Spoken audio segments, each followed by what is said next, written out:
Bonjour à vous et merci d'être avec nous en direct sur Facebook, pour ceux qui sont en direct bien entendu, car cette émission sera enregistrée et vous êtes peut-être en train de nous regarder sur le replay, comme on dit.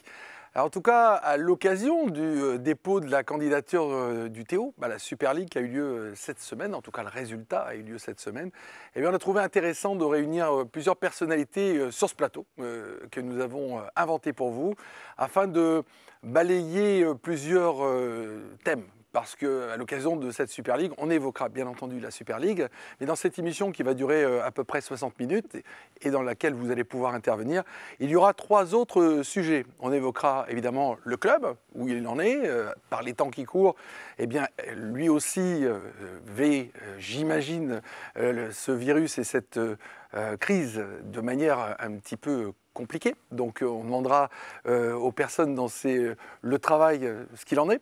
On évoquera également le plan sportif, on aura la chance d'avoir l'entraîneur avec nous. Et puis on évoquera le réseau des partenaires et donc peut-être des questions émanant de vous qui nous regardez en direct. Vous êtes sur Facebook, n'hésitez pas, vous posez vos questions et j'essaierai de retraduire certaines questions, peut-être pas toutes parce qu'on n'aura pas le temps, mais certaines d'entre vous pourront donc peut-être nous aider à y voir un peu plus clair. Pour démarrer le premier sujet, eh bien, le dossier brûlant de la Super League et mes 2 premiers invités, le président et le directeur administratif du TO13.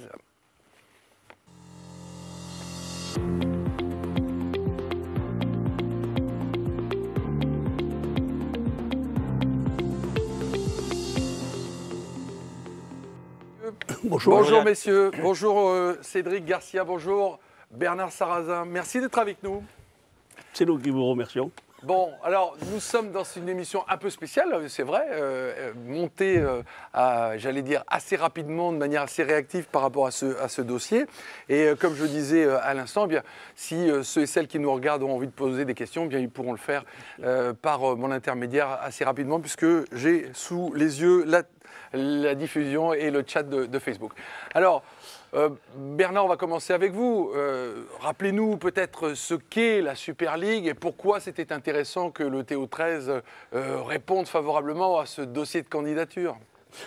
La Super League, c'est tout simplement le plus haut niveau qui existe en termes de rugby en Europe. Et on a toujours considéré qu'il était un petit peu anormal que nous n'en fassions pas partie. Voilà. C'est normal, puisque vous faites partie des meilleures équipes européennes. Alors, ça aussi, c'est une histoire de gros sous, hein, parce que j'imagine qu'il y a la télé qui arrive. Comme c'est un niveau européen, il y a des droits, hein, comme pour le football, j'imagine. Et ça aussi, c'est quelque chose qu'il faut prendre en compte.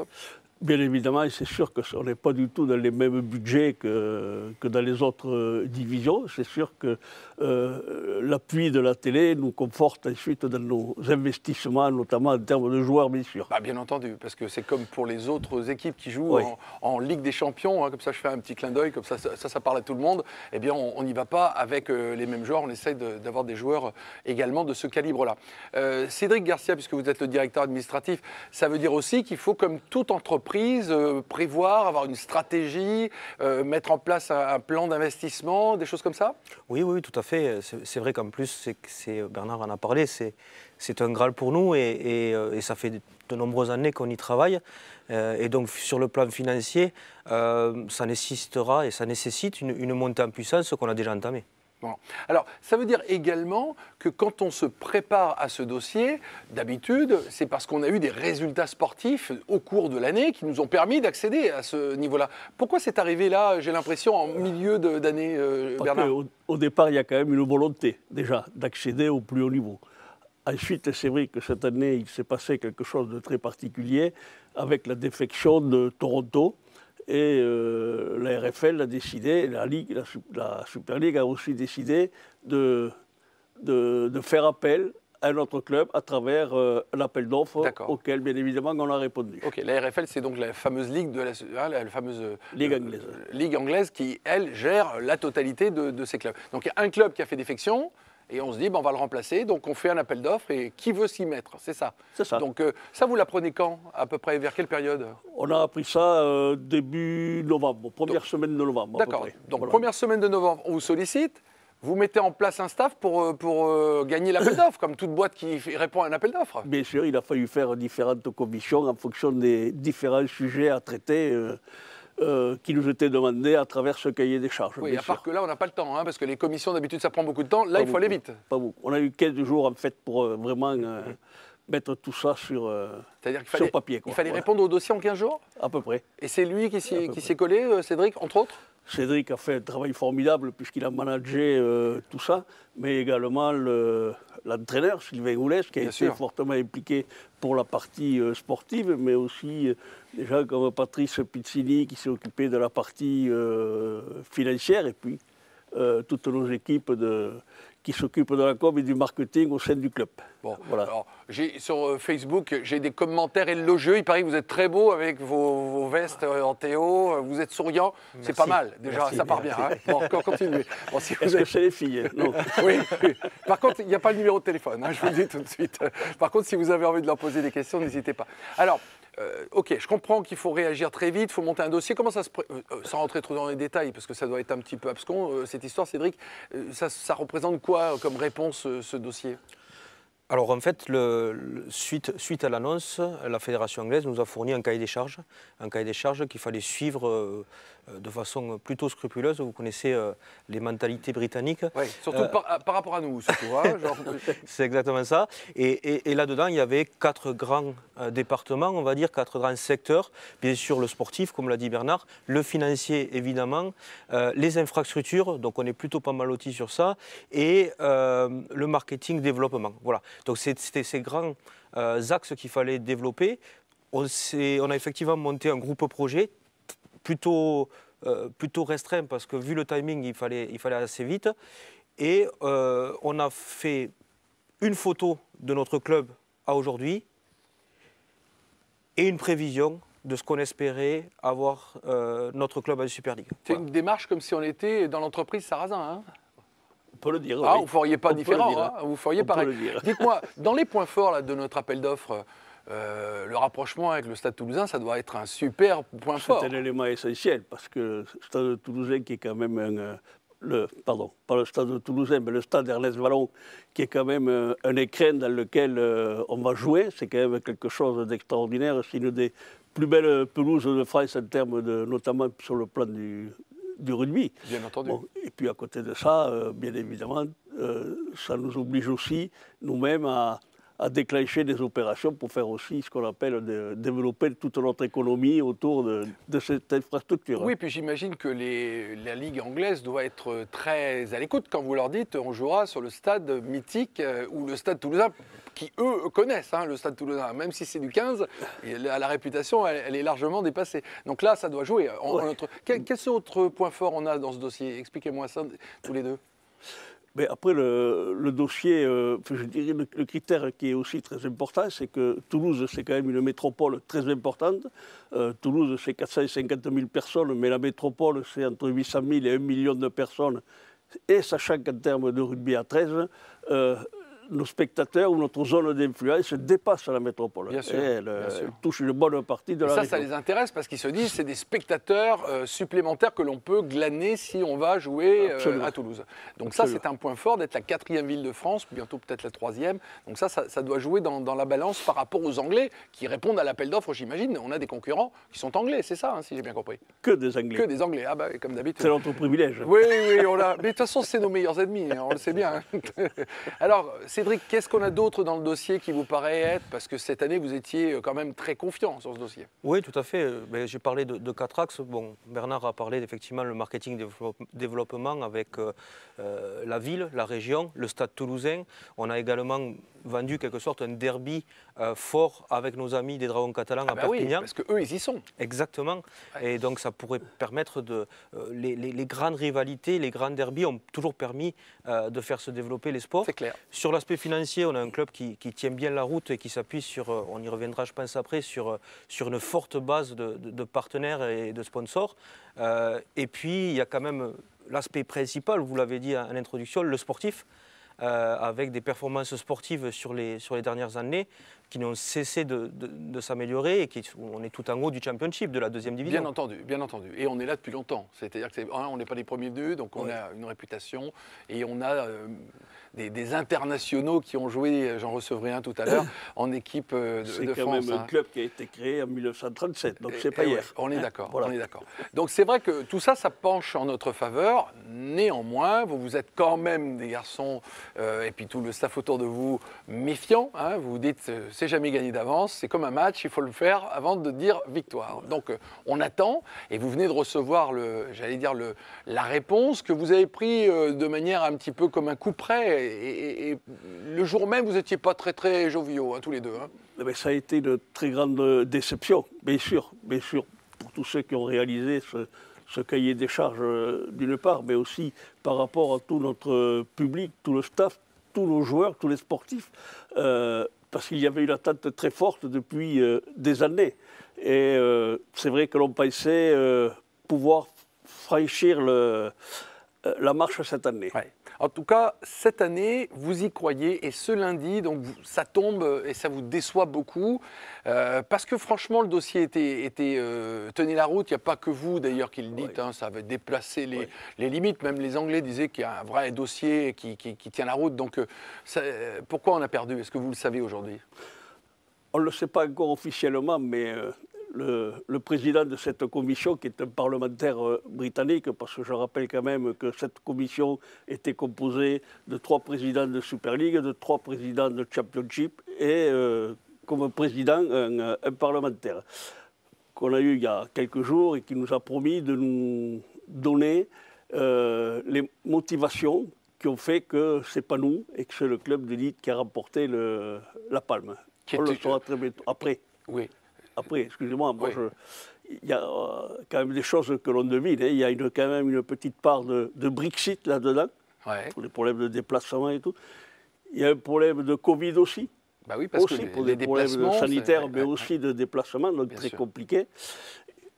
Et puis après, on n'est pas anglais, vous le savez. Oui, on le savait déjà dès le départ. Hein. Mais bon, le déplacement, la crise économique, le Brexit, vous avez raison, ça n'a pas joué en notre faveur. D'ailleurs, sur les questions là, que je vois arriver, alors vous avez les encouragements des supporters du Théo en Angleterre. Je salue Cyril Rollet, hein, qui nous a envoyé un petit message bien sympa. Donc, hello les mecs de l'autre côté.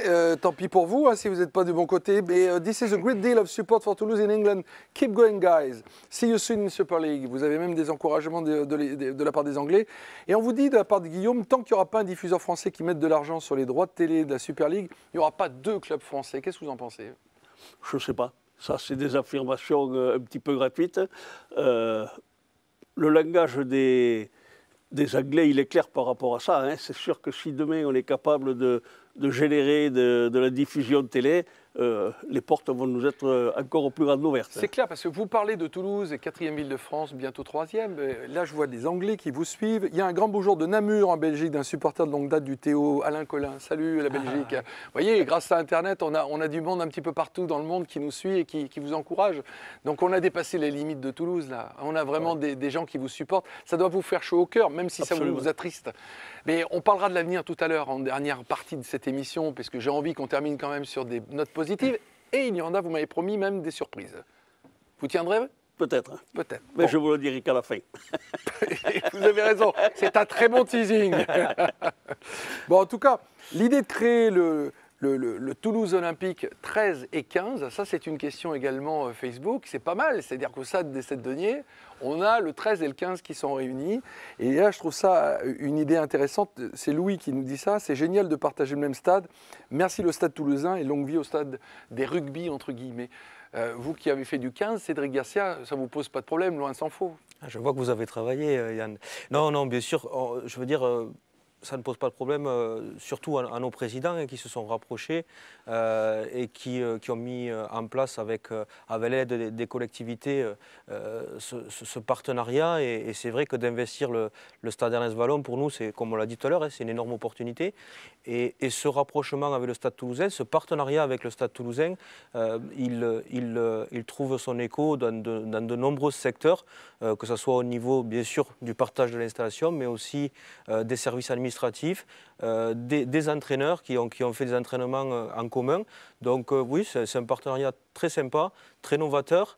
Et comment ça se passe l'intégration à Ernest-Vallon? Ça s'est bien passé? Vous avez été bisuté? C'est bien ça? C'est super bien passé, Ouais. très bien passé. Et justement, c'est un point que je voulais un petit peu évoquer très brièvement, c'est que cette décision a été prise de pouvoir mutualiser ces installations, quelques équipements, etc., avec le président Didier Lacroix, qui est un garçon formidable, qui est un garçon généreux et qui est un garçon qui voit clair sur l'avenir. C'est un homme de rugby? C'est un homme de rugby, voilà. Et donc on a fait tous ensemble avec, bien sûr, le conseil d'administration du Théo, avec Carlos Alzuendo qui nous a aussi épaulés dans cette opération. On a pu faire appel, je dirais, à l'intelligence. Voilà. Ouais. Et l'intelligence et le cœur, parce que je crois que c'est un peu ce qui vous réunit les uns et les autres, et puis l'amour du sport en général et de la compétition, et c'est pour ça que je disais que Didier est un homme de rugby, donc forcément vous vous entendez sur ce terrain-là.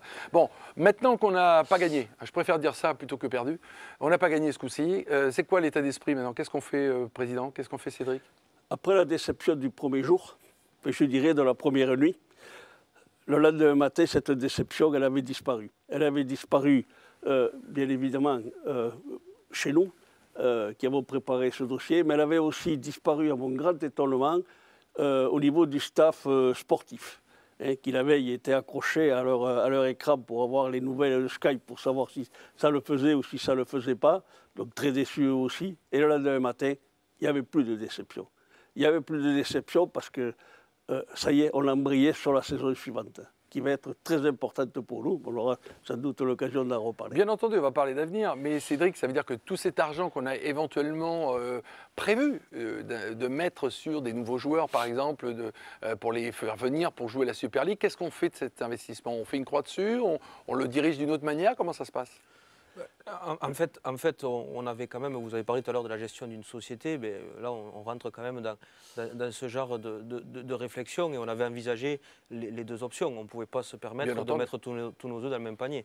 Donc oui, on avait noué des contacts, oui, on avait commencé à préparer la suite, mais avec les deux options. Donc on n'a pas pris un gros coup dur quand même lundi après-midi, et c'est vrai que l'après-midi, la nuit a été un petit peu compliquée, mais effectivement on s'est très vite relancé sur la suite et sur la saison 2021, et puis effectivement de garder cet objectif que l'on a bien en tête. Avant de parler de la prochaine saison, Bernard, cette saison 2019-2020, elle aura été quand même particulièrement compliquée pour tout le monde, pour les joueurs aussi. Vous ne jouez pas depuis quand? Depuis presque un an. Elle aura surtout été très courte, voyez-vous, ouais. Puisqu'on n'a fait que 5 matchs en début d'année, entre février et mars, 3 au niveau d'Ernest-Vallon et 2 à l'extérieur. Le seul point positif de ces 5 matchs, c'est qu'on a été champion parce qu'on a fini premier. Voilà. Oui. Vous avez été le champion le plus rapide de l'histoire. Absolument. Je pense, hein.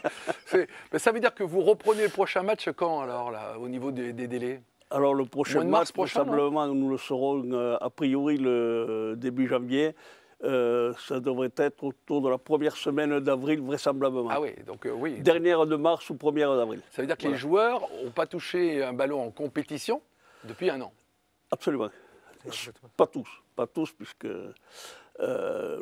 entre-temps, on a quand même fait des recrutements. Oui. Et on l'évoquera sans doute aussi à un moment donné ou à un autre. Et parmi ces joueurs que nous avons recrutés, il y en a qui ont fini il n'y a pas longtemps de jouer, de faire des matchs. Les modalités de montée et de descente, on en parlera, parce que si j'ai bien compris votre état d'esprit, à part la première journée qui a été terrible et la première nuit, le lendemain, vous vous dites, si on ne veut pas de nous sur ce dossier, avec la candidature de l'appel d'offres, on ne pourra pas nous refuser la montée si on est premier. Alors, moi, je vais aller un peu plus loin que ça en disant qu'il y a aussi un problème de fierté là-dedans. C'est que quelque part, et je crois que tout le monde est à peu près d'accord là-dessus, on préfère quelque part monter sportivement que d'avoir à monter sur dossier. Voilà. Ça a plus de valeur, évidemment, la montée sportive, Cédric. Mais on aurait pris notre le dossier aussi, bien sûr. Bien entendu. Oui, voilà, c'est vrai qu'une fois que cette décision est tombée, si je rappelle un petit peu l'historique, Bernard l'a dit, cette opportunité est arrivée début novembre. Avant cela, on construisait déjà une équipe capable d'obtenir la montée sur le terrain. Et donc on est reparti à ce plan initial. Cyril nous dit sur Internet, sur Facebook, en direct, là, le Théo gagnera sur le terrain. C'est ça. Late a juste l'avantage d'être anglais. Voilà, ça rejoint ce qu'on disait. Bon, bref, je vous souhaite de pouvoir gagner votre place sur le terrain. Il y a beaucoup d'encouragement derrière. Vous le sentez, ça, vous avez eu beaucoup de retours. Le jour J, le jour de la déception, vous avez eu beaucoup, les uns comme les autres, de retours? Oui, on a eu pas mal d'appels, pas mal de messages pour nous dire bon, mais c'est pas grave, c'est pour cette année. Voilà. Par contre, il ne va pas falloir qu'on les déçoive maintenant, bien sûr. Ce qui est difficile, parce qu'en général, c'est quand on gagne, qu'on est inondé d'appels, même par des gens qui vous avez complètement oublié, vous ne saviez même pas qu'ils existaient, tout d'un coup ils se réveillent. Hein. Dans toutes les entreprises, c'est comme ça. Là, vous ne gagnez pas, et vous avez quand même des gens. Quel est pour vous, Bernard, celui qui vous a touché le plus, ou qui était le plus insolite d'appels pour vous dire, allez, il faut se battre? C'est l'appel d'un ancien. Vous savez, on a une amicale des anciens. Et il y en a un qui m'a appelé. Je ne sais pas si je peux dire son nom, mais il s'appelle Raymond. Et qui m'a dit, tu sais Bernard, il y a longtemps qu'on veut être en Super League, c'est un peu l'Arlésienne, mais je suis convaincu qu'avec tout le travail qui est fait ces dernières années, cette année, ça va être la bonne. Puis il le faut parce que, à l'âge que j'ai, dépêchez-vous. Ils veulent le vivre. Voilà, il m'avait déjà dit ça une fois parce qu'on n'avait jamais gagné la Coupe de France et il m'avait dit aussi la même chose et on l'a gagné. Et c'est peut-être notre mascotte. Donc merci Raymond pour ces encouragements. Cédric, qui est la personne qui vous a le plus surprise ce jour-là? Alors moi, je n'isolerai pas une personne, mais c'est plutôt ce que vous disiez tout à l'heure, c'est que si on ressort quelque chose de positif de notre candidature, hormis le fait que ça nous a permis de voir en faisant le dossier qu'on était quand même prêt, c'est cet élan de positivité autour du club, alors que ce soit par des appels personnels ou des emails, mais également sur les réseaux sociaux, que ce soit en France ou en Angleterre. On a reçu énormément de témoignages positifs et nous encourageant effectivement à obtenir cette montée sur le terrain. Tant mieux, et que ça continue. Je rajouterai aussi que quand même on a eu des soutiens importants dans ce dossier de Super League, notamment des collectivités locales avec le maire de Toulouse, Jean-Louis Moudin, mais aussi le président mérique du département, mais aussi Carole Delgal pour la région, mais aussi de Didier Lacroix, bien évidemment, du président de la Fédération française de rugby. On a eu quand même beaucoup de monde qui nous a soutenus, avec lesquels on a fait des vidéos qu'on a pu aussi présenter dans notre dossier. Bon, donc on est d'accord qu'il ne faut pas les décevoir. Voilà. Maintenant, il faut enclencher une vitesse supplémentaire, je ne sais pas laquelle, mais il faut l'enclencher pour arriver à la fin de l'année et donc, si j'ai bien compris, gagner sur le terrain. Ce qu'on rêve tous de faire. Bon, puisqu'on parle du terrain, si vous êtes d'accord tous les deux, et vous qui nous suivez, eh bien nous allons accueillir celui qui les met tous un peu dans le droit chemin pour qu'ils aillent marquer. C'est l'entraîneur Sylvain Houlès qu'on va accueillir. Allez, Sylvain nous rejoint tout de suite.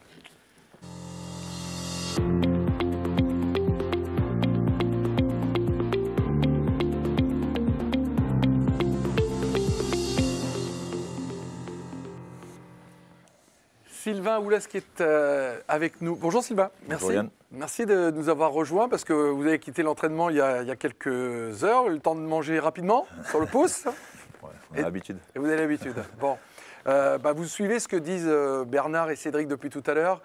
Sur le plan sportif, vous l'avez vécu comment ce jour, le lundi où on s'attendait à l'annonce? J'imagine que vous étiez avec vos joueurs peut-être? Oui, on était tous ensemble, on l'a regardé et on l'a vécu une grosse déception. On y croyait, et c'est vrai que tout le monde, tous les joueurs. Et quand on a entendu le fameux lit, oui, ça passe mal. Ouais. Et vous avez réagi un peu comme eux? C'est-à-dire que la première journée, la première nuit, c'était moyen, puis après c'est reparti. Comment ça s'est passé avec les joueurs?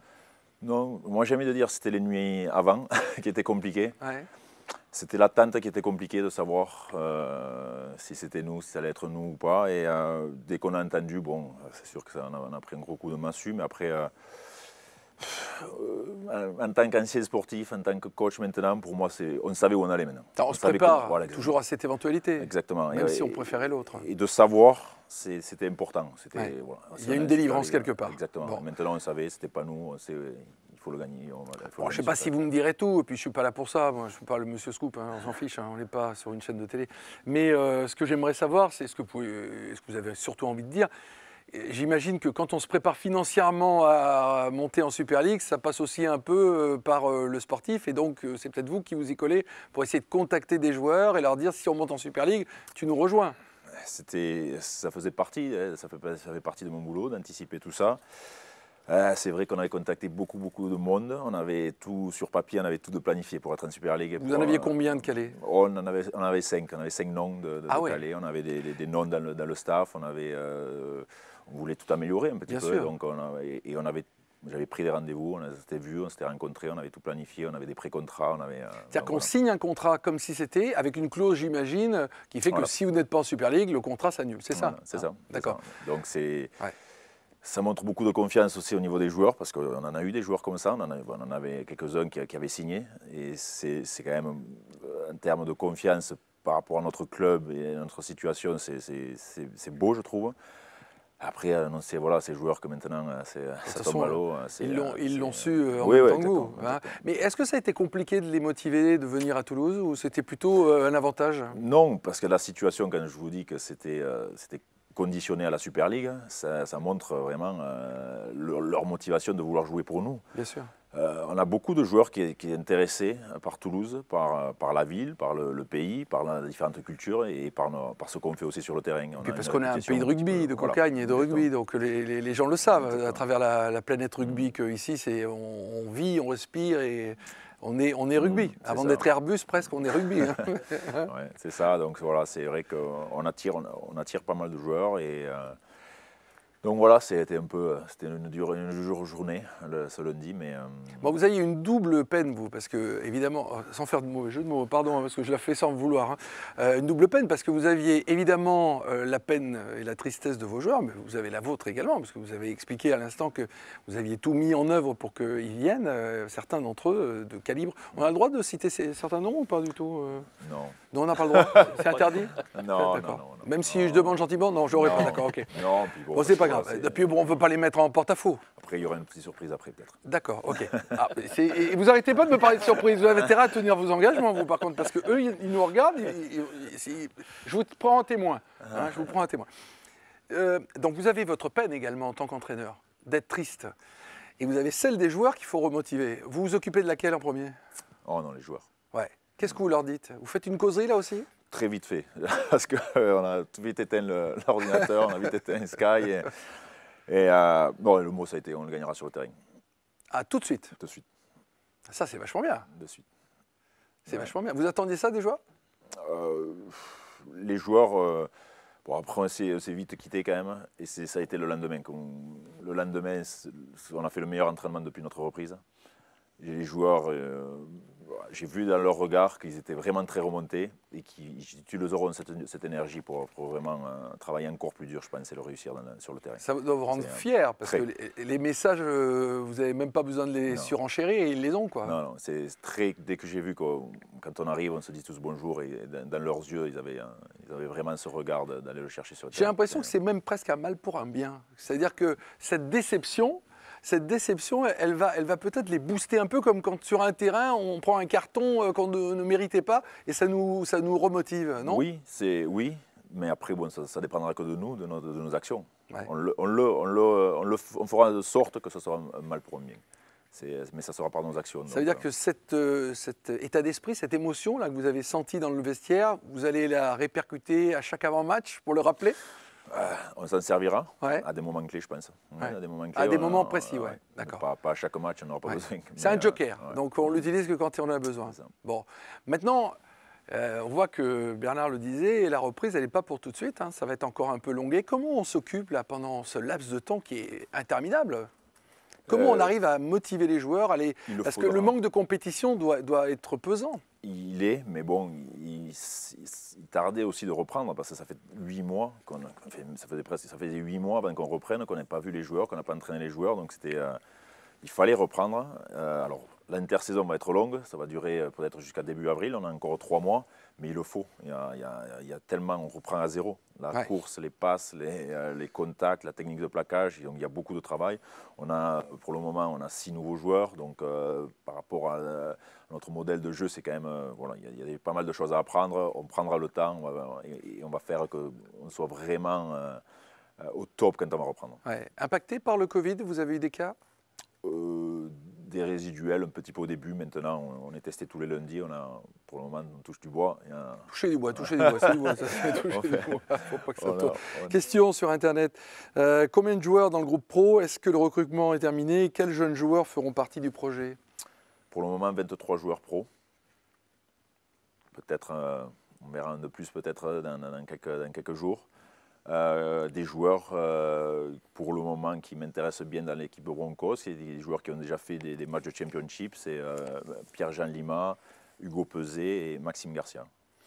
Comment on se prépare par rapport à un dossier Super League? Est-ce que ça change des stratégies de l'équipe? Est-ce qu'on prépare le mental différemment des joueurs aussi avant d'accueillir les nouveaux? Est-ce que déjà ceux qui sont là, on les prépare différemment quand on a à répondre à un dossier de Super League? Est-ce qu'on les prépare un peu en amont ou pas? Non.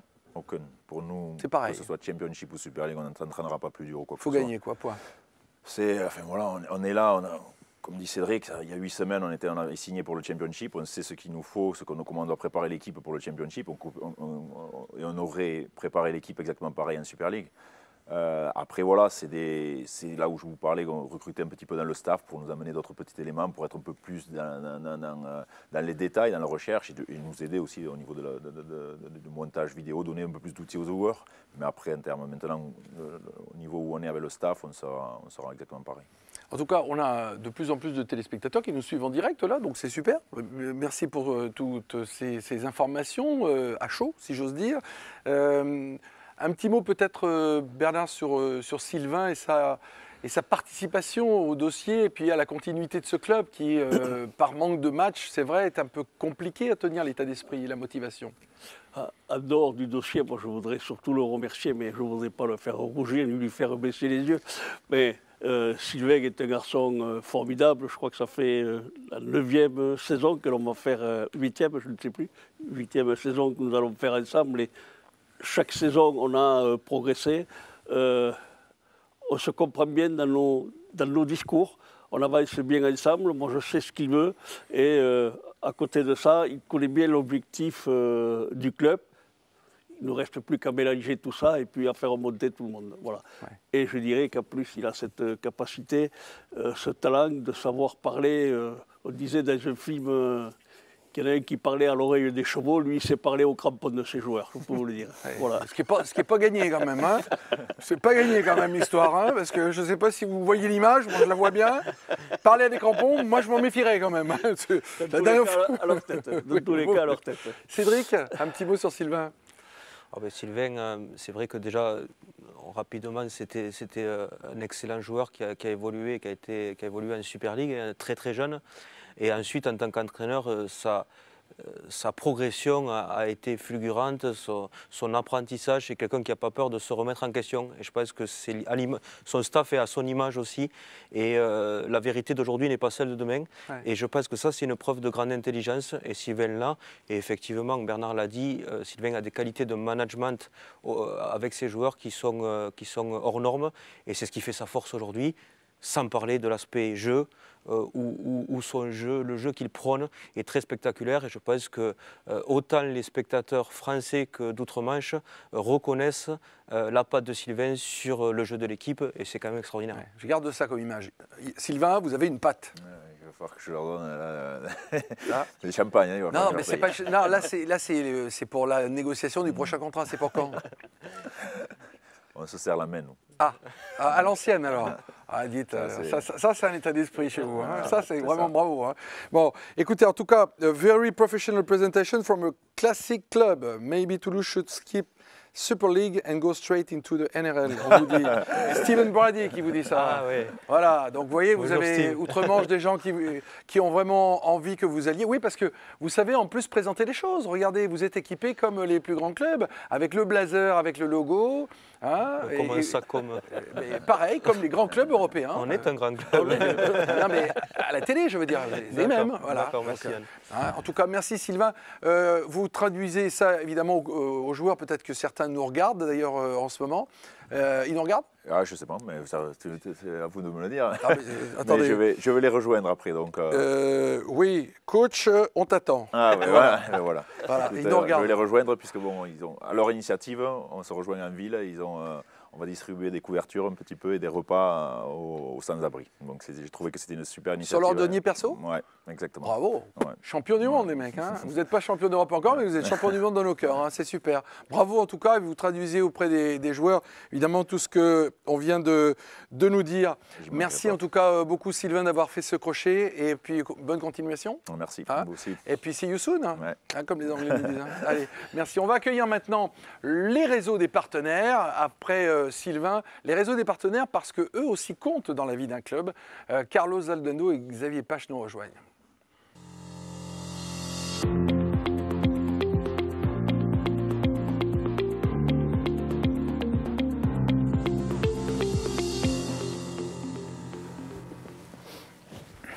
Carlos, Xavier, bonjour à vous deux. Bonjour. Merci d'être avec nous. Parler de joueurs, voilà un ancien international français, hein, Carlos. Il y a longtemps. Il n'y a pas si longtemps que ça. Merci de me le rappeler parce que je ne me rappelle pas. Moi. Ça fait quoi, il y a quoi 3-4 ans? Les années 70-80, vous voyez un peu, c'était hier. C'est les meilleures années, 70-80. Regardez, il faut encore des tournées. Pour moi, c'est les meilleures années. Il faut encore des tournées françaises des années 80. Donc ça veut dire que ça fonctionne. Bon, en tout cas, merci d'être avec nous tous les deux. Les partenaires, c'est hyper important. Évidemment, ce n'est pas vous qui allez me dire le contraire, hein, tous les deux, parce que les partenaires, je ne parle pas que de l'aspect financier. Mais c'est essentiel parce que ça représente aussi 60% de notre budget. En plus. Donc on ne peut pas les laisser de côté. Mais je pense qu'au-delà de l'aspect financier, il y a quand même un aspect aussi de cœur, de rencontre humaine et de volonté qui vous sentez un pack derrière vous quand même.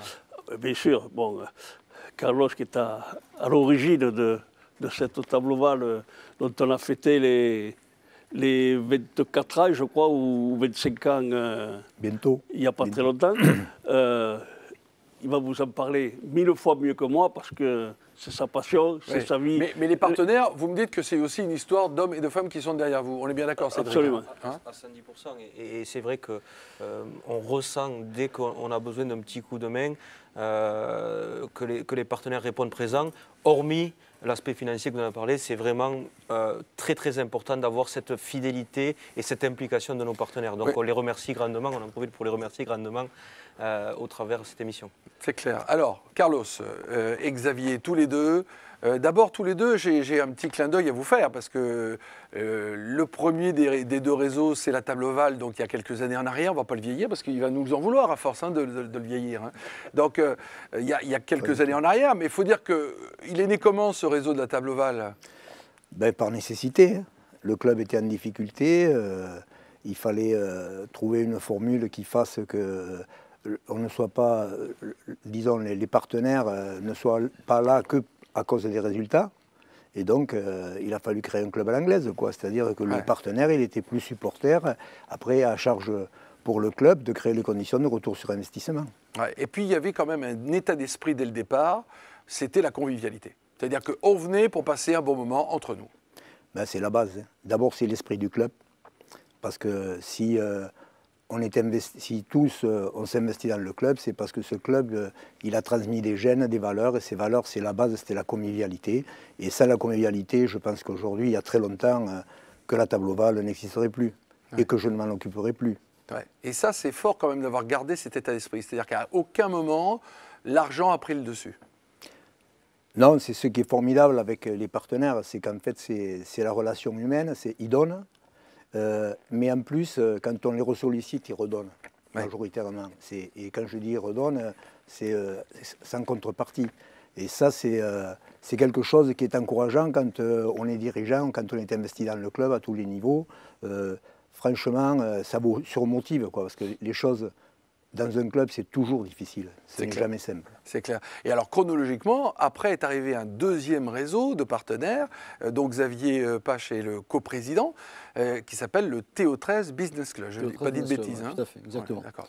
Et alors, il a vocation là à faire un peu plus de fond et de contenu, si j'ai bien compris. Toujours dans la En convivialité, fait, bien c'est entendu. un club qui est complémentaire à la table ovale, hein, et dont l'objectif et les ambitions sont d'aller apporter à nos partenaires du contenu, de l'information, des échanges, beaucoup d'échanges, et de le faire dans une volonté de partage et de complémentarité absolue. Et vous êtes un peu également, si j'ai bien compris, c'est pour ça que je voulais vous faire un clin d'œil, à l'initiative de ce plateau télé. Voilà, en fait, on a été victime, hein, comme tout le monde, de cette période un petit peu difficile où les échanges ont été totalement anéantis, il a fallu se réinventer.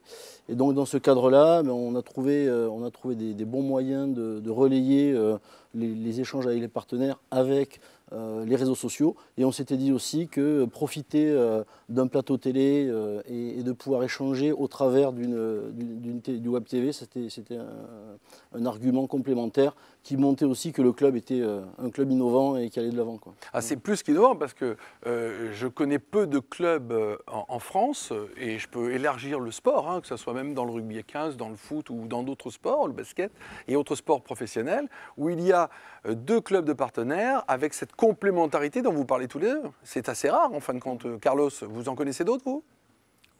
Vous savez, on s'occupe de nous. Non, très honnêtement, non. Moi, ce que je trouve formidable, c'est que dans ce club, tout le monde travaille ensemble et tout le monde essaye d'apporter quelque chose par sa différence. Et franchement, c'est ce qui donne envie de continuer. Bon, l'ancien joueur et le président de la table ovale, le lundi en question, là, pour le résultat de notre non-victoire, ça s'est passé comment chez vous ? Vous aviez les crocs encore, comme d'habitude ? Non, je m'attendais un petit peu, parce Ouais. que nos amis anglais, on les connaît, il y avait quand même 5 clubs en face de nous, le Brexit, et puis Lee quand même, qui est un grand club anglais, qui avait dit que s'ils n'étaient pas pris, il fallait que ce soit Toulouse. Alors c'est notre meilleur concurrent qui a été choisi, donc maintenant on ne les aura pas dans la compétition, hein. Alors à nous à montrer qu'on est capable d'y parvenir sur le terrain. Qu'est-ce que vous avez eu comme retour, vous, le lundi ? Est-ce que vous avez des partenaires qui vous ont fait savoir qu'ils étaient tristes aussi ? Comment ça s'est passé ? Triste, bien sûr, parce que Ouais. tout le monde, c'est le challenge du club, la Super League. On y serait arrivé, c'était la cerise sur le gâteau, c'était une opportunité. Mais en quelque sorte, on a confiance dans l'équipe. Un peu auparavant, il y avait un recrutement XXL qui avait été fait, donc la confiance est liée. Donc en fait, les partenaires aujourd'hui, ce qui leur tarde, c'est de se retrouver, c'est de revenir sur le terrain, c'est d'échanger, c'est de revivre dans la convivialité et partager ces valeurs humaines qui aujourd'hui sont un petit peu qui nous manquent, occultées. Qui nous manquent parce qu'on est par visioconférence et je pense que là, je pense que tout le monde sera d'accord avec moi, même les techniciens qui sont derrière et que vous ne voyez pas. Là, le présentiel nous manque énormément, évidemment. On a hâte de basculer sur 2021, d'oublier 2020 par rapport à ça et de se retrouver tous comme, j'allais dire, comme avant. C'est quoi les réalisations que vous faites, vous, au TO13 Business Club, Xavier ? Alors c'est très éclectique, on va dire. On était plutôt sur des formats d'afterwork à thème. On a basculé sur des afterwork plus classiques. On est aussi ceux qui amenons et construisons la garden party chaque année pour le TO13. Et puis encore une fois, on n'est pas figé dans des modèles très précis.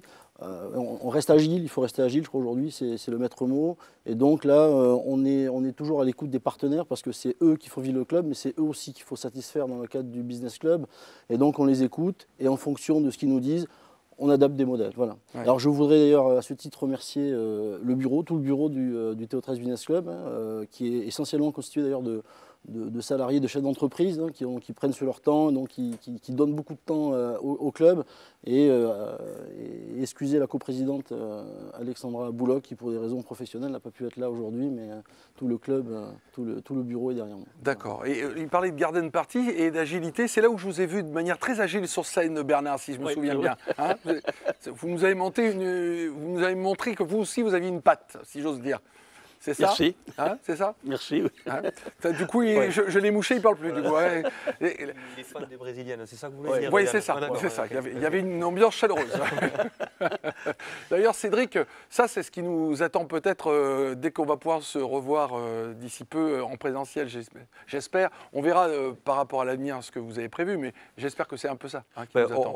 on l'espère et c'est Ouais. vrai qu'on travaille avec nos 2 clubs de partenaires pour essayer de voir qu'est-ce qu'on peut refaire comme manifestation au plus vite, alors en les adaptant bien entendu aux mesures sanitaires, mais c'est vrai qu'il y a du travail qui est fait par les bureaux des 2 clubs partenaires et même des opérations bien sûr en commun, et je trouve que c'est vraiment très, très intéressant. Et pour répondre à votre question, on espère effectivement que très rapidement on pourra se retrouver en présentiel. Vous faites tous un super travail, bravo à tous, bravo à vous. J'espère un retour au stade pour encourager cette famille du TO13, nous dit Maxime sur Internet en direct là. Beaucoup de gens qui réagissent. Alors là, les Anglais sont en train de se faire des trucs entre eux, là, je vous le dis, hein, ils jouent au ping-pong entre eux là. Et il y a même un Australien qui est rentré dans la partie. Donc là, allez sur Facebook voir ça sur les commentaires si vous regardez que la vidéo, parce que là, ça vaut ça vaut le détour. Il y a une question sur une passerelle. Est-ce qu'il y a des passerelles entre les 2 réseaux de partenaires?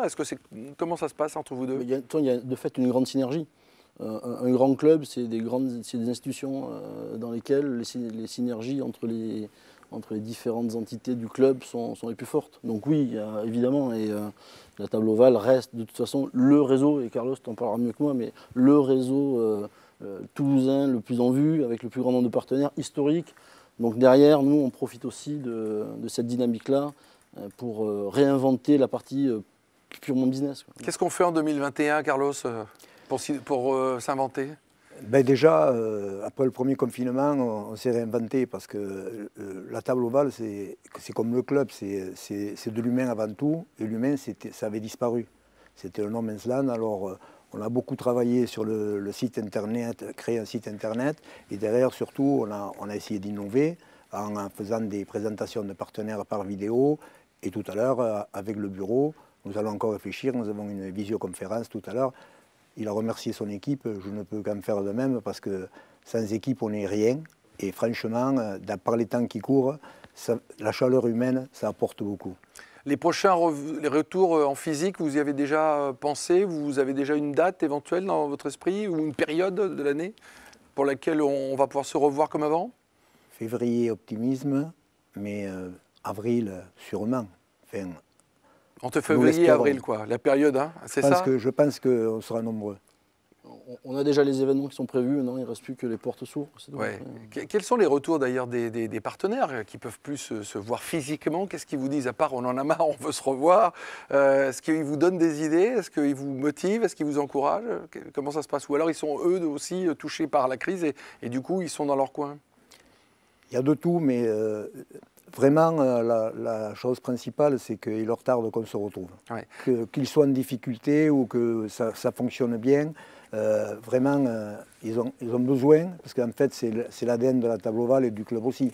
Donc, les clubs, le match, nos réunions, c'est important. Des projets pour le TO13 Business Club, Xavier? Oui, des projets, on en a tout le temps. On a déjà travaillé sur le planning 2021 pour différents événements qui ne seront pas que d'ordre, on va dire, pour apporter du contenu. On a aussi des événements plus ludiques auxquels on réfléchit. Mais je crois que le plus gros projet, c'est d'accompagner dans cette dynamique. On l'a vu avec Sylvain, on l'a vu avec Bernard et Cédric. Et dans un club quand même qui a des ambitions, qui donne les moyens des ambitions, nous, il faut qu'on soit là pour que les partenaires se retrouvent dans le fait qu'ils contribuent quand même à cette vie de club. Et puis surtout, on est là aussi pour que de nouveaux partenaires nous rejoignent et pour faire en sorte que l'attractivité que sont le sportif et les clubs entreprises fasse qu'ils viennent, et je peux garantir la convivialité est vraiment au rendez-vous. Et tout le monde s'y retrouve, mais très très fort. Bon, tu es partenaire. Tu ne sais pas encore que tu es partenaire, que tu vas devenir partenaire du TO13, jeune chef d'entreprise. Il me faut une voiture de luxe pour que ça fasse comme à la télé sur Facebook. Mais sache-le, après avoir vu le jeu de jambes brésilien du président, tu ne pourras pas éviter ça. Tu seras obligé de venir. Trêve de plaisanterie, c'est vrai que l'humour, la convivialité, c'est ce qui va nous sauver peut-être, tous les deux. Absolument, oui. Absolument. Mais on a besoin de ça au quotidien. Oui. La convivialité, bon, bien sûr que c'est très important, mais on dit la convivialité, mais c'est aussi de l'amitié, beaucoup d'amitié derrière. Je le sens entre vous. Ouais. Et puis Je le une sens. passion. Ouais, ouais. Il y a une passion commune. Ouais. Voilà. Il y a une passion commune. Alors, on va parler d'avenir. Vous m'avez promis un truc, vous ne m'avez pas tenu encore parole. Alors, je tiens tout le monde là depuis tout à l'heure. On n'a pas bougé, on est toujours autour des mêmes nombres de téléspectateurs. 53,7 millions, 8, pardon, on a grandi. Qu'est-ce qui nous attend pour 2021? Lâchez-nous un scoop quand même. Allez. Alors, je vais vous donner une information parce qu'elle est relativement fraîche. Juste avant, je voudrais quand même dire que on a fait un recrutement quand même en conséquence cette année, justement pour préparer cette Super League. On a recruté 6 joueurs de très haut niveau, la plupart d'anciens joueurs de Super League. Ces joueurs, ils sont là. Il y en a notamment 2 qui arrivent de Sainte-Hélène et qui ont joué la finale Super League il y a 3 semaines en Angleterre. Et la nouvelle que je voulais vous donner aujourd'hui, qui date de ce matin, c'est que nous avons recruté Andrew Dixon, qui est un 2e ligne, qui arrive tout droit de Toronto, qui nous a fait beaucoup souffrir lorsqu'on a été joué là-bas. Et comme Toronto n'est plus en Super League, hop, il vient chez nous. Ça n'a pas été facile, mais il vient chez nous. Et il sera à Toulouse début janvier. Parfait. Voilà la bonne nouvelle. Ben ça c'est un scoop. Vous l'avez annoncé, personne n'est au courant. Voilà. Il n'y a que vous. Il n'y a que nous, enfin, il y a que les 53 millions là maintenant. Mais on l'a en live, voilà. Hein, et pour ceux qui nous regardent en différé, il fallait être là en direct pour avoir les bonnes nouvelles. Question, pourquoi pas faire un partenariat avec les Catalans, les Dragons, comme le Dual Registration? Cela pourrait aider jusqu'au moment où le Théo arrive en Super League. Pardonnez mon français. Oui, parce que c'est quelqu'un qui n'est pas en France qui vous pose la question, visiblement. Déjà, je ne sais pas si ce monsieur il connaît bien la géographie, mais enfin, entre Perpignan et Toulouse, il y a quand même 200 km, donc c'est un peu compliqué de faire des rapprochements qu'on n'est pas à l'heure qu'il est dans la même division. Mais ce qui est sûr, c'est qu'il y a une entente très forte entre les Dragons catalans et le Toulouse Olympique, et que nous allons faire quand même des manifestations en commun. Notamment des matchs amicaux, notamment ce qu'on appelle aussi les double headers. Le double header, c'est des matchs Dragon catalan contre une équipe de Super League qui viendra se jouer à Toulouse. Et le Théo fera le lever de rideau avec une autre équipe anglaise de Championship. Voilà, ça veut dire que nous aurons un stade Ernest Vallon ce jour-là qui sera plein. Voilà. Ça, c'est très bien. Et les partenaires, évidemment, pour terminer sur le sujet des partenaires, sont évidemment très importants dans tout cela. Vous n'avez pas parlé, Cédric, des deux, de la Table Ovale et du Théo 13 Business Club. Quel est votre point de vue, vous, sur cette complémentarité? Je vois que sur Internet, les partenaires sont plébiscités. Et puis le Théo est vraiment un club exemplaire. On nous dit bravo. Donc, c'est un modèle qui donne envie, hein, qui est copié même peut-être. Alors, copier, je ne sais pas, mais en tout cas, comme le disait Carlos, c'est vrai qu'on se concentre un peu sur nous, et c'est vrai que les 2 réseaux, les 2 clubs d'affaires, les partenaires, c'est vraiment la force du Théo. Et dans le dossier de candidature, on en parlait tout à l'heure, on y a insisté dessus, puisque ça nous donne bien entendu une stabilité financière d'avoir un nombre de partenaires importants comme cela, mais aussi ça nous donne effectivement un dynamisme, une puissance, voilà, tous les membres des bureaux, des équipes du Théo 13 Business Club et de la Table Ovale sont des partenaires avant tout. Donc, en plus d'être partenaires, ils donnent de leur temps bénévolement. Yann, je pense que vous savez de quoi je parle, pour nous donner un coup de main. Et ça fait chaud au cœur parce que c'est vraiment ce qui nous fait avancer au quotidien. Oui, et puis les partenaires dont vous parliez tout à l'heure, on est sur une terre de rugby, je disais, quand même, historiquement. Ici, le Stade Toulousain n'est pas sorti de terre il y a 5 ans. Donc, on pourrait croire que les partenaires iraient vers ce club-là ou vers le football, qui a eu aussi ses hauts et ses bas à Toulouse. Et les partenaires ne sont pas extensibles. Ils viennent au Théo 13, ils viennent jouer avec vous, ils viennent participer, s'amuser avec vous, être solidaires sur les tables rondes. Pour quelles raisons, d'après vous, Carlos? Pourquoi ils viennent ici, au Théo 13? Je pense que ce qui est important pour les gens, c'est ce qu'on peut trouver. Je crois que vraiment, il y a une chaleur humaine. Et je crois que même si on n'est pas un fan de rugby à 13 au départ, après, on adhère aux valeurs du club et on devient, on endosse les couleurs bleu et blanc, parce que vraiment, petit à petit, on se sent bien. Voilà. Donc, il y a une alchimie, ils sont aussi partenaires c'est ailleurs. peut-être ça qui est difficile à traduire. C'est qu'il y a une alchimie que vous avez réussi à mettre en place quand même. Hein. Oui, mais parce que l'alchimie, c'est parce qu'il ne faut pas perdre ses racines. Voilà. Évoluer, c'est ce que fait le Théo depuis 20 ans. Et ça s'accélère, puisque plus on est aux portes de la Super League, et plus ça s'accélère. Ce qu'il faut, c'est jamais perdre les racines.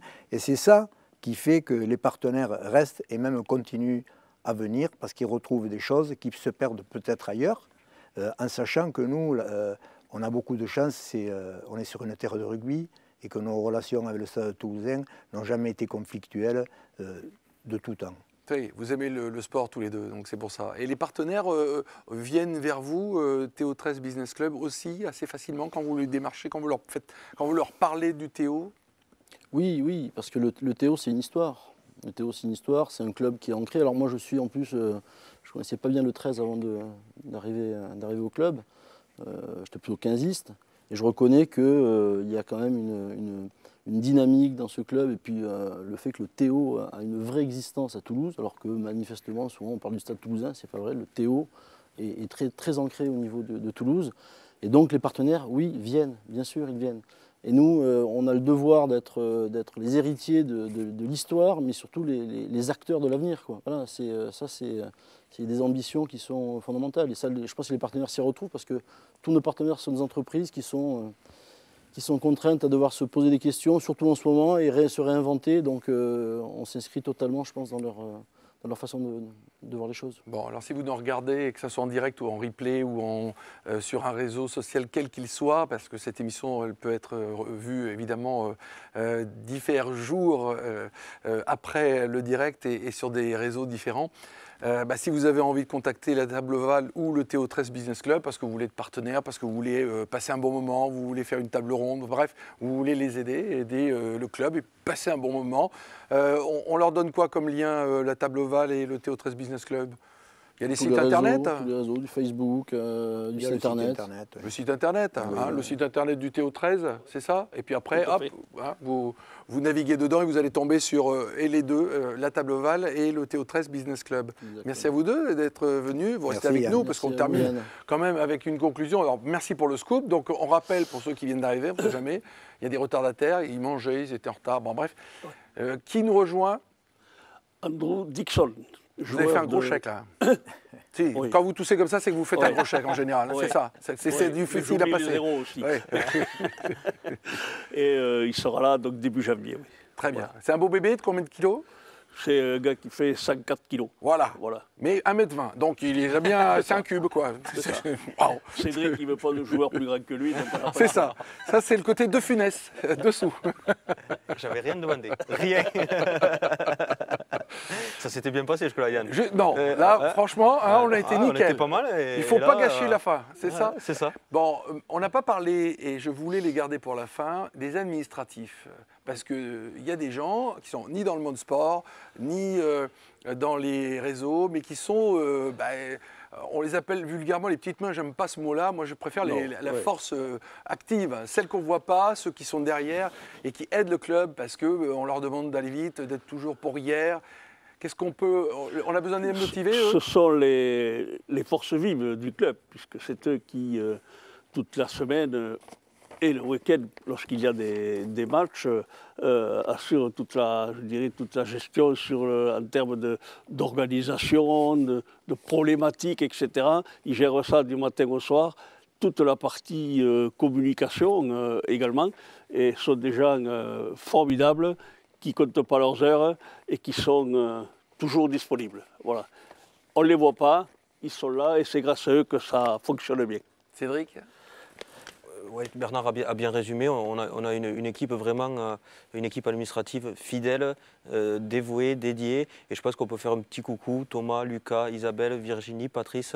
Voilà, ils bossent vraiment très dur et je pense qu'il leur tarde aussi que les matchs reprennent, parce que c'est ce qui nous fait aussi avancer, cette excitation, cette adrénaline autour des matchs. C'est tout un club, les sportifs mais aussi les administratifs qui vivent autour de ces matchs-là. Bon, comme ça au moins le message est passé. Quelques questions rafales très vite parce qu'on arrive au bout de l'émission. Laurent nous dit les partenaires ont aussi la possibilité de s'exprimer dans l'émission de l'Afterwork. Oui Laurent, on le dit. Donc dans l'Afterwork, il y aura les partenaires qui viendront s'exprimer. Cyril, est-ce que le double header aura lieu en 2021 ? Oui. Oui, comme ça au moins on va vite. Le Théo fait aimer le 13 par son style, sa marque de fabrique. Bravo à vous, continuez. Et puis William qui nous dit est-ce que le recrutement est fini? Avez-vous des contacts avec l'ancien capitaine des Dragons catalans fraîchement libre? On vous donne des pistes en plus, c'est sympa quand même. Hein. Comme disait un homme politique, j'y pense le matin en me rasant. Ah, vous aussi. Voilà. D'accord, très bien. Bon, bah écoutez, au moins comme ça, vous avez compris que Bernard est agile, mais en plus est politique sur les bords. Donc il sait répondre aussi. Alors, le mot de la fin, tous les deux. Vous avez des remerciements précis à faire avant qu'on se quitte? Bon, je voudrais... je vais venir à côté de vous pour le faire même. Ah, parce si vous voulez, oui. Voilà, ça, c'était pas prévu, c'est pour ça. Non, c'est pas pour prévu. vous embêter. Alors, j'ai oublié de dire qu'on n'a pas des masques parce qu'on a une distanciation de 2 mètres comme à la télé, donc ne me collez pas à moi, sinon ce que je vais dire... Hein. Non, oui, bien sûr. Il est évident que dans ce club, il y a aussi quand même d'autres organisations, et je pense entre autres à l'Amicale des Anciens, qui sont des gens formidables, qui participent à toutes les actions du club et qui nous aident aussi énormément. Mais à côté aussi, il y a d'autres personnes qu'on ne voit pas. Ce sont tous les bénévoles, et nous en avons quand même pas mal. Ils sont toujours derrière les écrans, ils sont toujours cachés quelque part. Mais pour tous les matchs, ils sont présents et ils nous aident énormément. Et je voudrais leur dire aussi un grand merci. En termes de conclusion, je voudrais pouvoir dire à tous nos amis partenaires, à tous nos sponsors, à tous les gens, à tous les spectateurs qui veulent venir nous voir, venez assister à tous nos matchs à partir du mois de mars. Vous verrez, le rugby à 13, c'est quelque chose, une formule que je reprends souvent, mais parce qu'elle est très vraie. Vous savez, quand vous allez au bistrot, que vous buvez l'apéritif, vous mangez des cacahuètes. Quand on commence à en manger une, on a envie d'en manger une deuxième, une troisième, une quatrième. Le match de 13, c'est pareil. Quand on la regarde un, on a envie d'en regarder une dizaine. Vous voulez dire l'essayer, c'est l'adopter? C'est ça. D'accord, très bien. Voilà. Bon, merci beaucoup pour cette conclusion. Merci à tous. Moi, je voudrais remercier évidemment toutes les équipes techniques que vous ne voyez pas derrière de Master Image, Master Film, qui nous ont inventé ce plateau aussi professionnel que quelque part, presque, c'est terrible d'être aussi professionnel, d'être aussi compétent. Je vous le dis, hein, c'est du gâchis presque d'être aussi bon. Non, mais bravo à vous en tout cas, Master. Bernard, le président, on le salue évidemment puisque c'est un partenaire et vraiment, si vous avez un plateau télé à faire, vous voyez dans quelles conditions. Et encore là, j'allais dire, c'est le début parce qu'en plus, on peut avoir la danseuse brésilienne, on peut avoir tout. Bon, voilà, bref. Merci à vous de nous avoir suivis, à ceux qui nous ont envoyé des questions, ceux qui nous ont suivis, ceux qui sont en replay peuvent bien entendu contacter le club et le Théo pour les encourager, ça leur fera plaisir. Et puis à tous, on vous souhaite bien entendu de bonnes fêtes de fin d'année. Soyez prudents, pensez à vous, à ceux que vous aimez. Qu'on vous retrouve en pleine forme en 2021 pour refaire la fête comme on le faisait avant. C'est tout le mal qu'on se souhaite tous, bien entendu. Bonne fête de fin d'année à tous. Au revoir. Bonne fête.